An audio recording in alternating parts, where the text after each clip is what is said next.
दाइनथि रत्नेश्वर ब्रह्म देरहासार बान्थाजों लोगोसे बर' बिजों फरायनानै सेथि मासियाव आवग्रिनो हानाय फरायसाफोरखौ मान बावदों। जिथि दुवार दखरा दुलाराय बर' फरायसा आफादा बर' बिजोंजों फरायनानै 2022 मायथाइनि मेट्रिक आनजादाव सेथि थाखोआव उथ्रिसार जानो हानाय जौसिन जायगा आवग्रिनो हानाय साबसिन फरायसाफोरनो होनो गोनां दाइनथि रत्नेश्वर ब्रह्म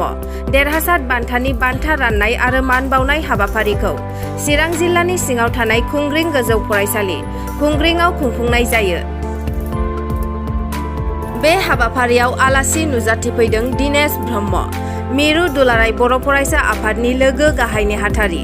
थेबास्रन ब्रह्म चिरां जिल्ला सोलोंथाइ नेहाथारि, सभाराम बरगयारि फरायसालिमानि गोरायुं बिजित ब्रह्म,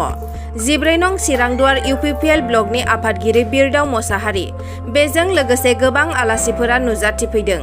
बान्था मोननाय फरायसाफोरा गासै 34 जन मोननो हायो। लोगोसे सेथि जौसिन मासियाव उथ्रिसारनो हानाय मिस फैसालि बरगयारि 515 नम्बर मोननो हानाय 85.5 जौखोन्दो उथ्रिसारनो हानायनो 10,000 रां आरो मान बान्था होनानै मान बावो। लोगोसे माखासे फरायसाफोरखौ आर'नाइ आरो मान बान्था होनानै मान बावदों।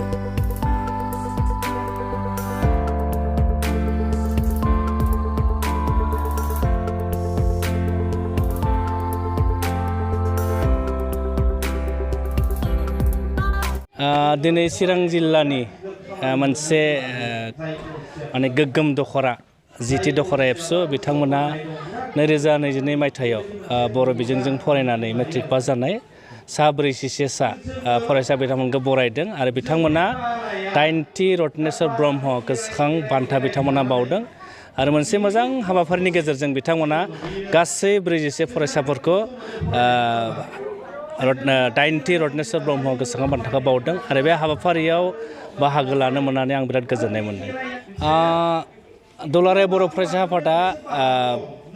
बर'फोरनि गेजेराव सोलोंथाइनि हारखौ बांहोनो थाखाय जों 2002 मायथाइनिफ्राय जों खामानि मावदों आरो जों मिन्थिगौ बर' बिजोंनि फरायसालिफोरा बांसिनानो प्रभिन्सियेलाइज जायाखै आरो जायफोर प्रभिन्सियेलाइज स्कुलफोर दङ बेफोरावबो माखासे जेंनाजों मोगा मोगि जानो गोनां जायो आरो जेंनाफोरनि गेजेराव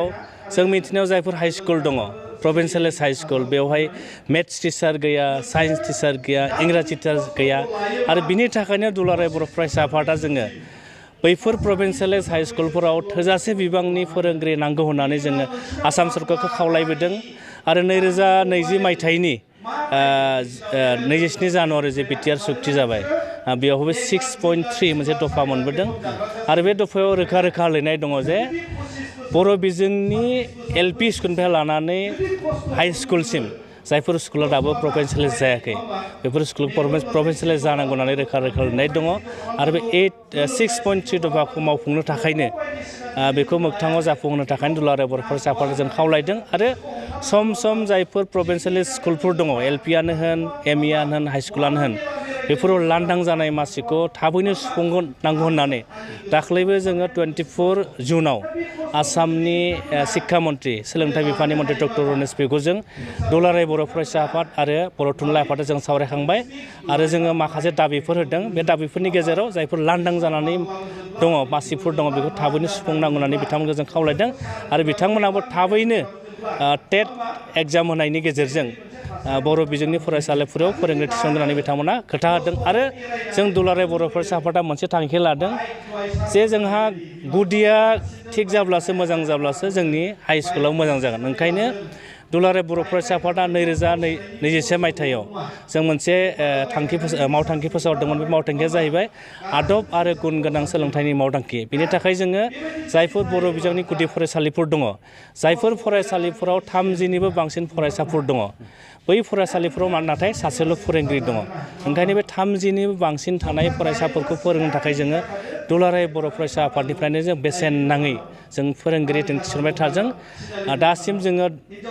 600निबो बांसिन जों फोरोंगिरि थिसनबाय आरो जोंनि थांखिया